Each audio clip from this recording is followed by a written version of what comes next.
ยืมตัวไปอยู่คอนซาโดเรซัปโปโรเนี่ยจริงๆแล้วผมแค่ได้ไปเล่นเจลีกอะตอนนั้นแค่ไปทีมไหนก็ได้อะเรารู้สึกว่า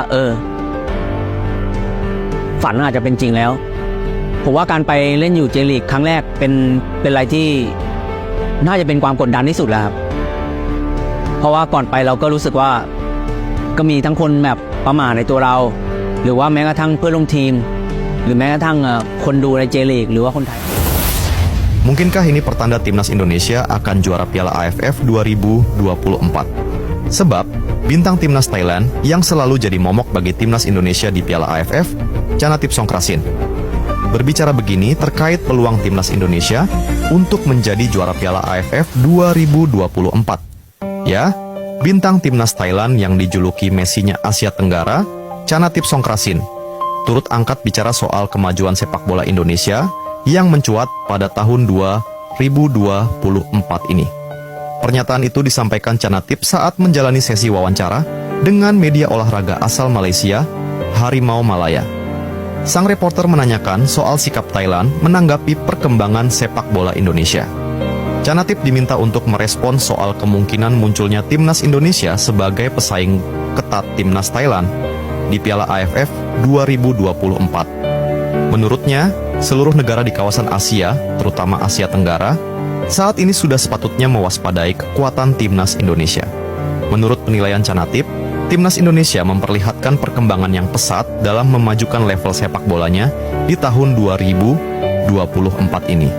Dan Indonesia adalah kandidat kuat juara Piala AFF 2024. Setiap negara ini, terutama di Asia, dan secara khusus di kawasan Asia Tenggara, saat ini pantang anggap remeh kekuatan timnas Indonesia. Jadi, kita harus sadar, timnas Indonesia yang sekarang sudah jauh beda dengan timnas Indonesia di tahun 2020 lalu, ujar Chanatip dikutip dari kanal YouTube Harimau Malaya. Di tahun 2020, kita sangat mudah mencetak 4 gol ke gawang Indonesia. Tapi untuk sekarang saya pikir akan sangat sulit. Mereka layak juara AFF 2024, bayangkan saja, 2024, Arab Saudi yang jadi salah satu tim terbaik di Asia sudah merasakan kebangkitan mereka, tambah Chanatip.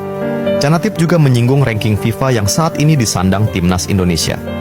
Menurutnya, ranking FIFA timnas Indonesia saat ini bukan tolok ukur kekuatan timnas Indonesia yang sebenarnya di atas lapangan. Meskipun Indonesia saat ini berada di peringkat 125 FIFA dan Thailand berada di peringkat 98 FIFA, tetapi sekarang ini Indonesia telah memperlihatkan perkembangan sepak bola yang luar biasa, imbuhnya.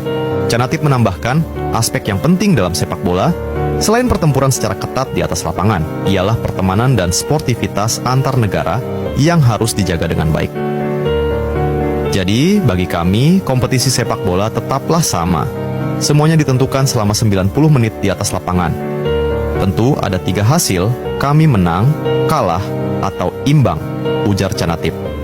Namun, setelah pertandingan berakhir, pertemanan dan sportivitas dari setiap negara di kawasan Asia Tenggara menjadi lebih penting. Tambah pria yang saat ini memperkuat klub Liga Thailand, Begi Pathum United.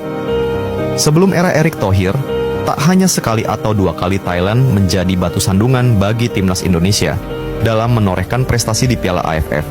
Pasukan Gajah Perang Bak Momok menakutkan yang menjegal setiap langkah skuad Garuda. Contohnya, ketika partai final Piala AFF 2021. Saat itu Thailand melibas Indonesia dengan skor telak 4 gol tanpa balas di leg pertama, kemudian menahan imbang 2-2 pada pertemuan kedua. Sontak saja hasil tersebut membuat Merah Putih harus menelan bulat-bulat keinginan menjadi juara untuk kesekian kalinya.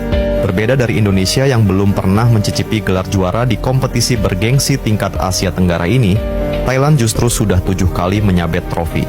Mereka bahkan tercatat sebagai negara yang paling sering menjadi kampiun AFF. Maka wajar saja jika Thailand dijuluki sebagai Raja ASEAN, mengingat bagaimana sepak terjangnya yang begitu mumpuni. Namun situasi sekarang telah berbeda. Tim Gajah Perang agaknya mulai kehilangan taring. Bahkan media lokal Thailand menilai bahwa timnya sudah bukan lagi skuad terkuat di Asia Tenggara. Thairat Sport terang-terangan menyebut tim di kawasan ASEAN, terutama Indonesia, mengembangkan sepak bola agar meraih hasil terbaik, tetapi Thailand malah stagnan. Harus diakui tim-tim lain di Asia Tenggara, terutama Indonesia, berusaha mengembangkan sepak bolanya dengan segala cara untuk menghadirkan hasil terbaik. Sementara itu, sepak bola Thailand hingga saat ini masih menganggap mereka nomor 1 di Asia Tenggara. Tapi kenyataannya tidak demikian. Tulis Thairat Sport dalam laporannya, Rabu, 27 November 2024. Penilaian itu sejatinya realistis. Lantaran kemerosotan kekuatan Gajah Perang nampak di depan mata. Tak hanya gagal melaju ke putaran ketiga kualifikasi Piala Dunia 2026, tetapi tim asuhan Masatada Ishii juga secara mengejutkan gagal menaklukkan tim semacam Laos. Padahal Laos kerap dianggap sebagai salah satu tim yang lemah. Namun, Thailand hanya bisa mengimbangi tim SAT. Tentu sebuah catatan yang harus membuat mereka berbenah besar-besaran. Apalagi mengingat kompetisi Piala AFF 2024 yang ada di depan mata. Situasi dalam tim Thailand sangat kontras dengan apa yang dialami timnas Indonesia.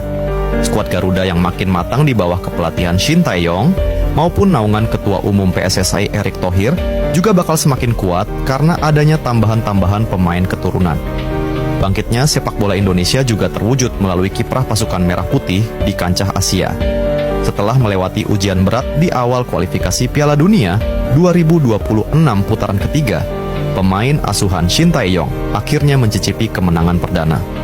Tak tanggung-tangguh, Jai Izzes dan kolega menaklukkan Arab Saudi yang secara kualitas maupun pengalaman unggul jauh di atas kertas hingga menduduki urutan ketiga klasemen. Statistik ini membuat Indonesia juga melampaui pencapaian Thailand maupun Vietnam di babak tersebut. Sementara itu, gegerkan dunia persepak bolaan tanah air.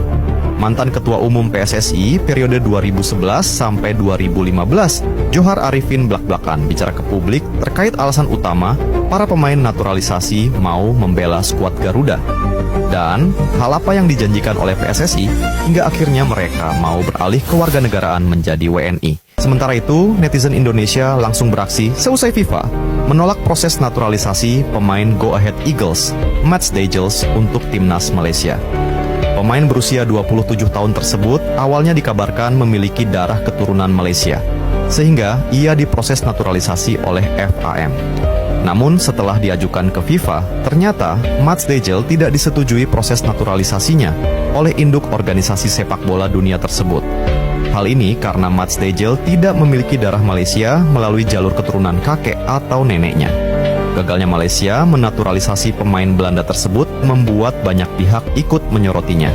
Tak ketinggalan netizen Indonesia yang juga merasa terkejut dengan kegagalan Malaysia menaturalisasi Mats Dejel. FAM disarankan agar tidak buru-buru dan bisa lebih teliti lagi, agar kejadian kegagalan Mats Dejel tidak terulang lagi nantinya.